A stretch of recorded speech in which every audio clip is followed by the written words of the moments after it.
KP po, samahan niyo ako ngayong lutuin yung cravings ko. Nag-crave kasi ako ngayon ng tuna carbonara. Hindi ako expert sa pagluluto. Kailangan na naman natin si Sisi up.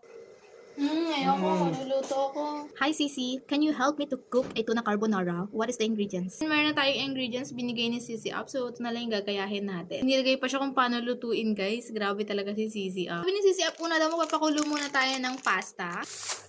Kaya pakuloy, maghihiwa na tayo ng mga kakailanganan. Pasensya na itong chopping board namin, halatang pagod na. So, kailangan natin ng pampautog. Ang kapatid ko, pati daw dito sa pagluluto, may kodigo daw ako. Siyempre naman, ganito guys na mga biglaan, kailangan ko talaga si Sisi up. Lalo na guys, pag sa pagluluto, sa school, sa content, yan, lagi guys, laging kasama ko yan si Sisi up. I really love Sisi up talaga. Sabi ng Sisi up, next one is garlic. Walang sinabi si Sisi up na maglalagay tayo ng mushroom pero gusto ko maglagay kasi favorite ko. Hihiwain ko lang tong mushroom. So, i-drain ko lang tong tuna. Tuna carbonara to kaya kailangan natin ng tuna. Sabi rin ni Sisi. It's time na guys para lutuin ang sauce. We need kawaling luma. Igisa ko muna tong mushroom kasi lasang goma to kapag hindi nagisa ng maayos.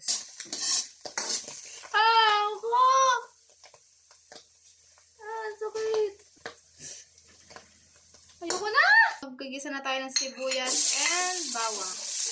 Pag okay na yung sibuyas, lagyan na natin itong tuna. Galing talaga na yung Sisi up guys. Kaya ito, kahit di ko alam magluto, is giging marunong ako dahil sa kanya. Download nyo na siya guys sa any app store or sa Play Store. Lagay ko na rin yung mushroom. Pag okay na, lagyan na natin itong 1 can ng evap. Sabi ni Sisi kahit anong fresh milk. So ito na lang nilagay ko. Ito na lang ilalagay ko. All-purpose cream. Ito pala yung shade neto. Ito yung swatch niya. Timplahan ko na siya guys. Lagyan ko siya ng salt, pepper. Gusto ko rin siya lagyan ng ganito. Pampalasa lang din. And mix.